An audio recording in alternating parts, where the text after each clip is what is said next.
Assalamualaikum warahmatullahi wabarakatuh. Alhamdulillah wassalatu wassalamu ala Rasulillah. Asyhadu an la ilaha illallah wahdahu la syarika lah wa asyhadu anna Muhammadan abduhu wa rasuluhu la nabiyya ba'dah.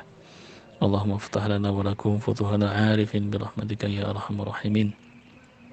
Allahumma salli wa sallim wa barik ala sayyidina Muhammad wa alihi wa ashabihi wa azwajihi وذريته وأهل بيته رضي الله عنهم ولمشايخنا ولجميع المسلمين والمسلمات والمؤمنين والمؤمنات الأحياء منهم والأموات وتابع بيننا وبينهم بالخيرات رب اغفر وارحم وأنت خير الراحمين ولا حول ولا قوة إلا بالله العلي العظيم. Alhamdulillah wa syukru ala ni'amillah. Baik ikhwah semuanya, insyaallah kita lanjutkan pembahasan kita tentang sihir dan terapinya. Insyaallah pada bahasan kali ini kita akan sedikit membahas tentang sihir penghalang jodoh atau sihir tahtil az-zawaj.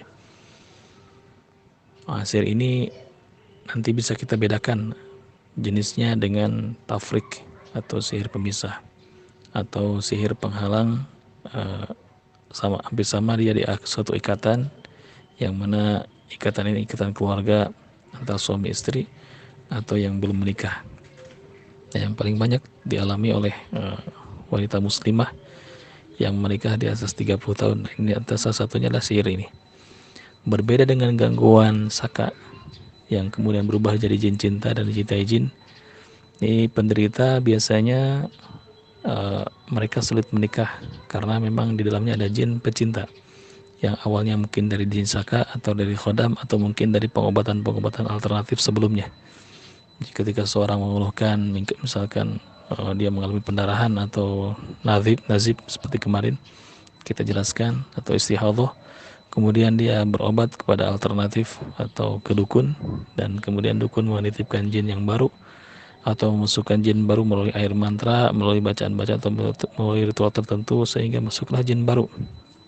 Nah, jin baru ini kemudian dia tinggal di dalam tubuh jasad wanita ini, dan akhirnya lama kelamaan seiring waktu berlalu timbul rasa suka dan cinta kepada pemilik jasad ini, dan akhirnya sulitlah dia menjalin hubungan dengan lelaki lain atau dengan lawan jenis, mau dia calonnya, dan selalu gagal menikah. Ini berbeda dengan sihir. Nah, kalau ini sifatnya saka, dia di dalam. Penanggulangan sihir tahtil az-zawaj dengan jin saka yang berubah menjadi jin cinta, walaupun karakternya sama, tapi lebih sulit yang dicintai jin atau jin saka. Nah, ini dia. Jadi kita bisa simpulkan, bisa bedakan antara jin saka yang berubah menjadi jin pecinta atau jin pecinta yang berasal dari dukun yang menitipkan jin ke dalam tubuh pasiennya dan kemudian berubah jadi jin cinta, atau memang asli murni sihir yang dikirim oleh dukun-dukun, yang dikirim oleh ahli tukang-tukang sihir, yang kemudian dia terhalang terus-menerus menjadi sulit menikah. Wallahu a'lam. Nah, pada beberapa kasus memang penanggulangan jin saka atau jin keturunan atau jin nasab, dan satu lagi jin khodam, ini memang kasus-kasus berat. Jadi di antara sekian banyak gangguan seperti misalkan gangguan jin biasa seperti kesurupan atau misalkan lemahnya hati atau sihir atau bahkan ain sekalipun, terus pengaruh dari benda-benda keramat yang berubah jadi khodam, kemudian amalan-amalan yang berasal dari kebodohan diri, yang tidak tahu asal muasal dari amalan mana sehingga jin terundang. Ini berbeda dengan penanggulan dua yang berat tadi, yaitu jin saka, jin keturunan atau jin khodam dengan jin khodam tadi, jin khodam dengan jin saka. Ini dua kasus yang cukup berat untuk penanggulangannya, sehingga membutuhkan proses lama. Tidak mungkin kita meruqyah hanya setengah jam untuk jin yang diamalkan, jin yang ditarik, jin yang yang dikajak kerjasama selama bertahun-tahun. Ini dia. Korban gangguan sihir ini dia mempunyai ciri khas yang paling utama, yaitu sulit menikah, sulit mendapatkan pendamping. Walaupun sudah menjalin hubungan sekian lama, selalu saja gagal untuk menikah dan diarahkan ke arah perzinahan dan perzinahan. Tidak ada titik temu, tidak ada titik ujung, yang mana korban berharap ada pernikahan dan kehalalan di antara hubungan keduanya. Namun biidznillah,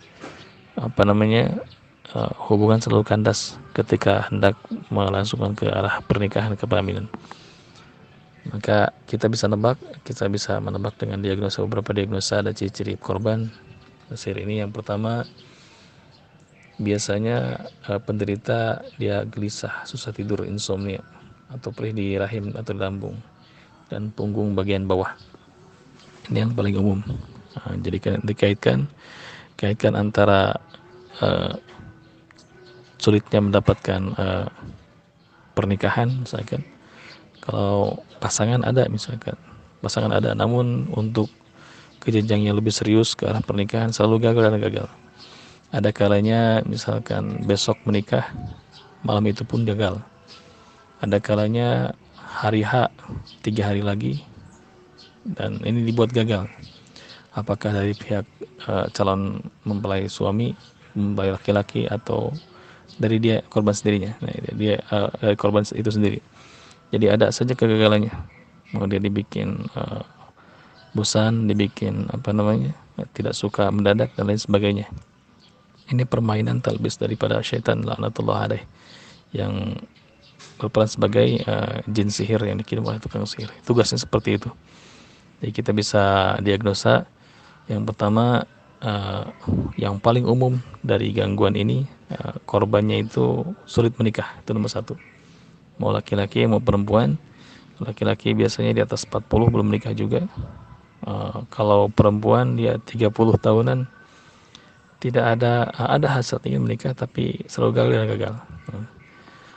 Sihir ini tujuannya beragam.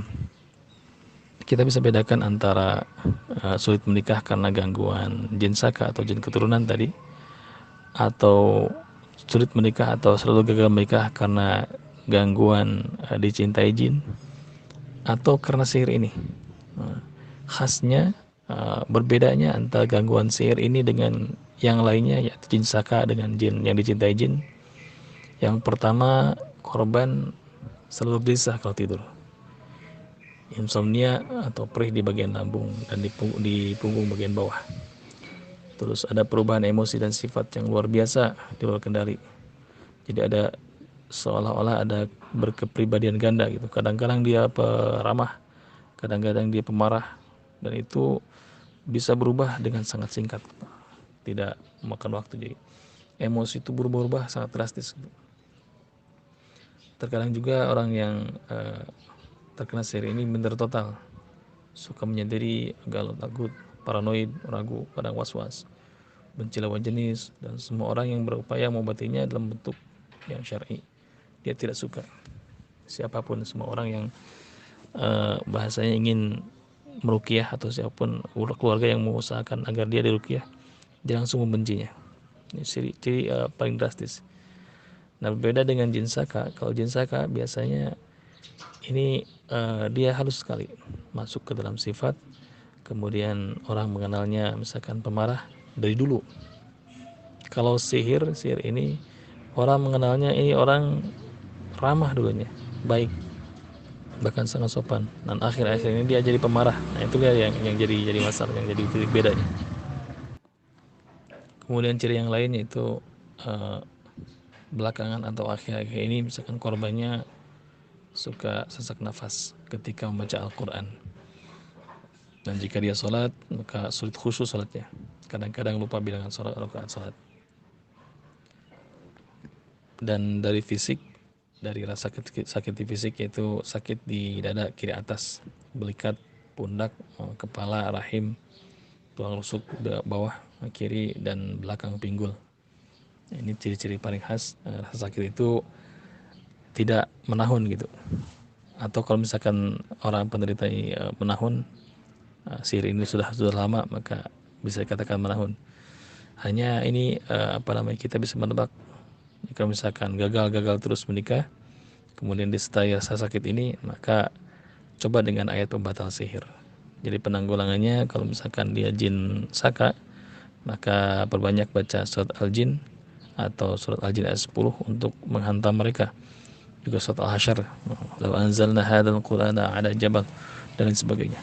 Kemudian ayat kursi dibacakan, ini untuk jin saka. Berbeda dengan sihir, maka bacakan ayat-ayat pembatal sihir untuk menuntaskan atau membatalkan sihir yang mengikat tubuh korban. Juga ciri yang lain, kadang-kadang penderita mengalami alergi yang hebat, sporadis sifatnya. Jadi ada jamur sporadis di tubuhnya, entah itu di kaki, selangkangan, atau di lepitan badan. Ini ciri yang paling khas dari gangguan sihir tahtil az-zawaj. Nah, kadang-kadang ada pusing atau migrain sepanjang waktu dan tidak dapat sembuh dengan obat maksudnya. Jadi dicek ke medis, diberi obat, tetap saja ada sakit itu. Nah, kadang-kadang juga ada melihat laki-laki atau lawan jenis yang datang seperti buruk rupa dan buruk akhlak. Jadi negatif terus bayangannya. Walaupun aslinya ini orang baik, akhlaknya bagus, agamanya bagus. Nah, sering sesak napas atau sesak di dada di waktu asar hingga maghrib atau malam. Ciri-ciri. Nah, yang paling khas daripada gangguan sihir, jin sihir, dia ada jam tugas, jam kerja. Artinya gimana? Ada titik kambuh. Kambuhnya itu antara asar ke maghrib biasanya, atau tengah malam. Ini sihir biasanya. Jadi kita bisa simpulkan sedikit, kita diagnosa kalaulah pasien kita atau kita sendiri atau mungkin keluarga kita mengalami rasa sakit yang tidak terdeteksi medis di waktu-waktu itu, maka coba dengan ayat ruqyah pembatal sihir untuk menuntaskannya. Bacakan berulang-ulang dan tidak harus ada reaksi. Tidak harus ada muntah-muntah, mual atau misalkan kesurupan, tidak. Bacakan saja. Biarlah dia akan jadi imunitas tubuh kalau misalkan tidak ada gangguan di dalamnya. Atau kadang-kadang jin itu tidak tinggal di dalam tubuh tapi di luar. Jadi jam-jam tertentu dia masuk dan mengganggu. Nah, ketika beres jam tugasnya, maka dia keluar. Ini yang disebut dengan shift. Kayak pekerja karyawan pabrik misalkan, dia ada jam-jamnya, dan jam tugasnya. Berbeda dengan jin saka tadi, dengan jin khodam, dia memang tinggal di dalamnya. Maka ketika kita ruqyah, biasanya ada reaksi, entah itu menangis, menjerit, atau misalkan muntah, mual. Tapi kalau dengan sihir yang sifatnya tidak di dalam tubuh, orangnya ini kuat imannya, amal-amalnya hariannya kuat, namun sering amal bentengnya kurang kuat maksudnya. Ada amal-amal yang ditinggalkan seperti zikir pagi dan petang misalkan, atau ayat perlindungan setiap pagi, atau ada perlindungan dan sebagainya, dia tinggalkan. Sihir ini mungkin masuk, tapi dia tidak tinggal di dalam tubuh, hanya bisa di jam-jam tertentu, yaitu antara asar, maghrib, atau tengah malam. Nah, kita bisa simpulkan. Nah, kadang-kadang juga korban berpikir negatif, cenderung melihat lawan jenis itu dengan kecenderungan negatif padanya. Jadi lihatnya sisi buruk saja. Ada trauma, kadang-kadang dengar cerita dari kawan-kawannya bahwa menikah itu begini, sehingga dia tidak ada rasa hasrat untuk menikah. Takut lapar, takut kelaparan, takut banyak masalah, takut mempunyai anak dan capek mengurusnya, takut hamil, takut sakit, dan sebagainya. Terus ada gagalnya jalan hubungan yang serius hingga kegagalan pada detik-detik hari pernikahan. Yang paling parah, kita pernah menemukan ada korban yang memang besoknya menikah, dibatalkan malam itu juga, undangan sudah tersebar. Wah, kasihan kan. Semua itu adalah biidznillah, itu atas izin dari Allah Subhanahu wa taala. Namun Allah tidak ridho dengan cara yang seperti itu. Jadi mungkin penyebabnya di masa lalu dia melakukan hubungan pacaran ini tidak disyariatkan dalam agama kita, maka sebaiknya langsung ta'aruf dan menikah. Ta'aruf pun ada batasan, bukan mengganti nama dari pacaran menjadi ta'aruf, sedangkan dalamnya isinya zina juga. tapi asli ta'aruf berdasarkan agama dan langsung menikah. Nah, pacaran setelah menikah. Nah, misalkan seorang dulu di masa lalunya berbuat dosa seperti itu, pacaran, sehingga di tengah jalan atau dia menolak seorang laki-laki yang hendak menjalin hubungan serius dan lain sebagainya, atau putus tengah jalan sehingga sihir ini berlaku. Nah, si laki-laki mengirimkan sihirnya atau si perempuan mengirimkan sihirnya kepada korban atau pasangannya yang sebelumnya yang telah menyakitinya, dan masuklah sihir ini. Caranya bagaimana? Mau dia dengan metode buhul, atau dengan athar, atau bisa dengan makul atau masyrub, makanan minuman, atau juga dengan roki lagi. Jadi dia membacakan mantra-mantra khusus.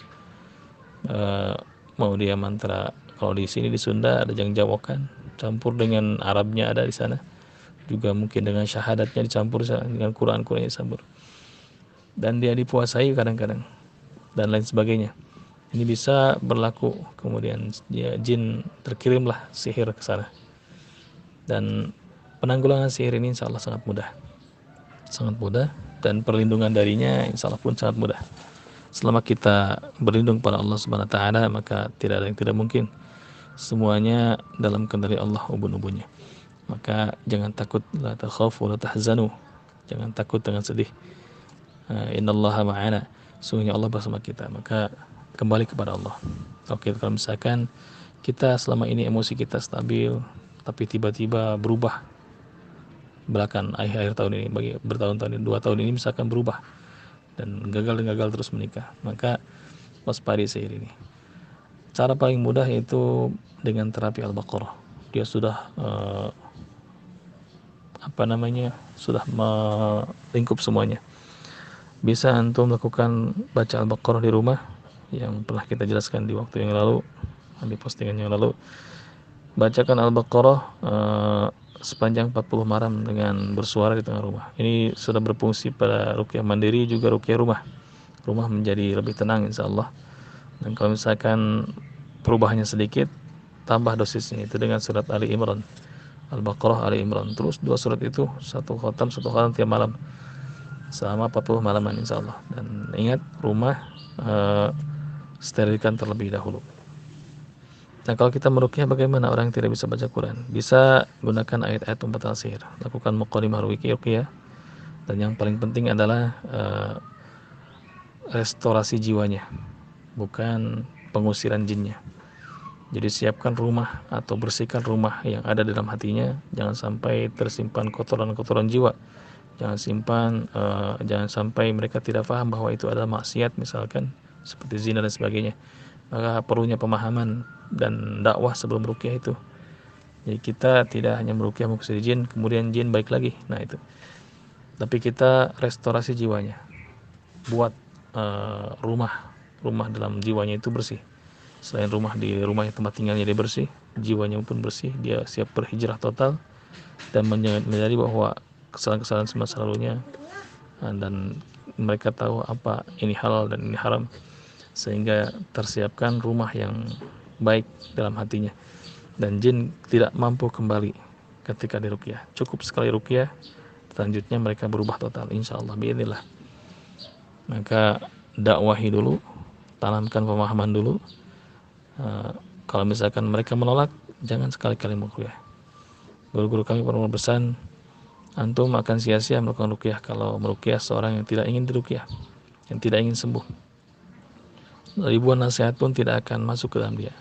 Biarkan dia menderita, biarkan dia merasa sakit dan menikmati rasa sakitnya. Karena memang orang seperti ini tidak mau berubah. Jadi orang-orang yang mau berubah, ketika mereka datang pada kita dan curhat masalahnya, kemudian dia mau berubah dan melaksanakan apa yang kita sarankan, kita bantu. Karena ruqyah ini adalah kerjasama antara roqi dan marqi, antara peruqyah dengan yang diruqyah. Jadi tidak akan sia-sia apa yang kita ikhtiarkan selama mereka mau berubah.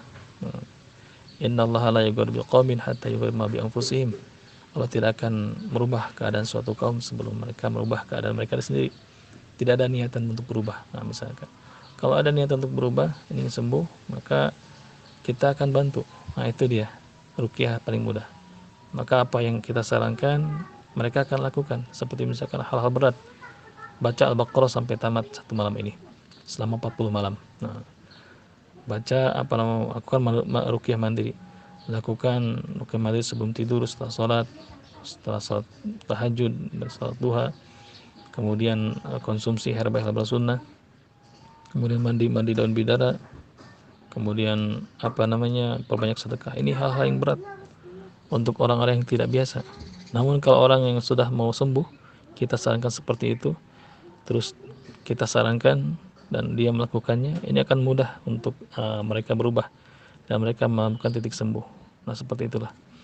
Sehebat apapun dokter, sehebat apapun tabib, sehebat apapun ahli penyembuhan, ketika ditekan pasien dan pasien disarankan untuk pantrang, jangan makan ini makan itu dan minum obatnya, kemudian di rumah orang-orang yang sakit ini tidak mau untuk melakukan apa yang disarankan dokter seperti pantrangan tadi, jangan makan ini, jangan makan itu, dan minum obat ini, harus minum obat ini, minum obat itu, dan tidak dilaksanakan, maka sia-sia apa yang dilakukan dokter, tidak akan membawa kesembuhan. Itulah dia. Nah, berbeda mungkin dengan pengobatan alternatif, seolah-olah menyembuhkan tanpa dengan ikhtiar, namun di sana ada talbis iblis. Yang ada hanya peredam rasa sakit yang dibawa oleh jin baru yang masuk ke dalam tubuh korban-korbannya, sehingga suatu saat jin ini pun akan meminta jatahnya. Naudzubillah, tsumma naudzubillah. Jatah bagian daripada jin yang sebelumnya masuk. Jadi seolah-olah mengusir maling pakai rampok. Syukur-syukur kalau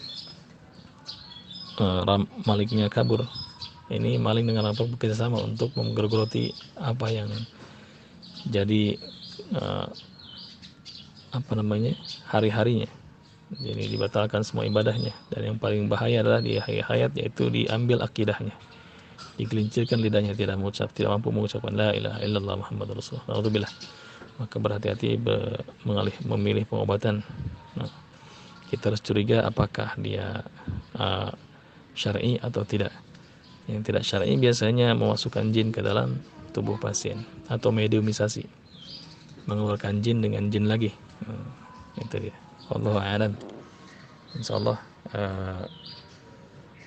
kita bisa ruqyah dengan ruqyah syar'iyah untuk gangguan sihir seperti ini, dan selamatkan sebanyak mungkin wanita muslimah. Dan ingat, sarankan dakwahi mereka untuk menikah.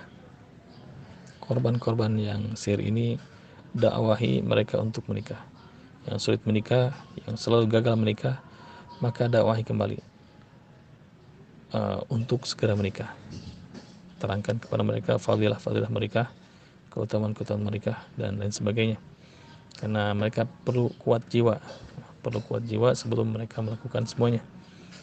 Jadi jangan sarankan kepada mereka juga, jangan pilih-pilih. Pilih kalau misalkan laki-laki memilih perempuan, pilih karena agamanya, itu saja. Jangan pilih-pilih, jangan lihat cantik bagaimana, yang penting agamanya dulu. Sebagaimana bisa bedakan tungkahul mar'ah li arba'in, kata Nabi, wanita itu biasanya dinikahi karena 4 perkara. Biasanya kebiasaan masyarakat dulu dan laki-laki sampai akhir zaman, tungkahul mar'ah li arba'in, wanita dinikahi karena 4 perkara. Pertama, li jamaliha, karena cantiknya, wali maliha, dan kedua karena hartanya, wali hasabiha, dan ketiga karena keturunannya, wali diniha, dan keempat karena agamanya. Perintah Nabi apa dalam hadis ini? Fadfar bidzatid din, pilih karena agama, taribat yadak, maka kalian akan berbahagia. Taribat yadak. Jadi sarankan untuk memilih agamanya terlebih dahulu. Syukur dia cantik, syukur dia kaya, syukur dia punya keturunan bagus. Nah, seperti itu. Jadi kalau misalkan ada yang datang atau misalkan ada wanita yang memang jadi incaran, terus kriteria yang satu tadi agamanya bagus, nikahi saja dah. Masalah nanti di depan, insya Allah Allah mudahkan. Misalkan nggak punya uang, atau misalkan saya masih miskin belum kerja, ingat an-nikahu ya'ti bil mal, nikah memberi kita harta. Nah, dengan menikah orang menjadi kaya, dengan menikah orang menjadi berkecukupan, berbeda dengan bujangan. Nah, itu dia. Lalu bagaimana dengan akhwat memilih calon suami? Sarankan kepada mereka 2 saja. Bila datang kepada kalian laki-laki muslim, kemudian akhlaknya bagus dan agamanya bagus, maka nikahkan dia, nikahkan dia. Kalau tidak akan datang fitnah, kata Nabi. Ini hadisnya sahih. Maka dua pilihan untuk perempuan, yaitu agama dan akhlaknya. Kalau laki-laki satu, yaitu agamanya. Nah, kira-kira dengan menikah dengan dia yang tadinya saja jarang tahajud jadi tahajud, saya menikah dengan dia yang tadinya jarang duha jadi duha, yang tadinya jarang bersedekah jadi sedekah, yang tadinya jarang saum jadi saum, yang tadinya malas-malas ibadah saya jadi rajin ibadah. Nah, itulah dia taribat yadak tuh, akan bahagia dengan agama. Nah, kalau misalkan dia jarang menikah karena untuk akhwat, maka pilih karena agama dan akhlaknya. Karena seorang akhwat, dia seorang ibu di rumah tangga dan dia butuh seorang pemimpin yang memimpinnya untuk mengajarkan agama kepadanya, untuk jadi mengantarkannya kepada jannah Allah Subhanahu wa taala. Wallahu a'lam bishawab. Insyaallah silakan yang mau menambahkan, bertanya dan lain sebagainya. Mudah-mudahan bermanfaat. Barakallahu fikum. Allahumma inna na'udzubika min ilmin la yanfa' wa na'udzubika min qalbin la yakhsha. Subhanakallahumma wa bihamdika asyhadu an la ilaha illa anta astaghfiruka wa atubu ilaik. Wassalamualaikum warahmatullahi wabarakatuh.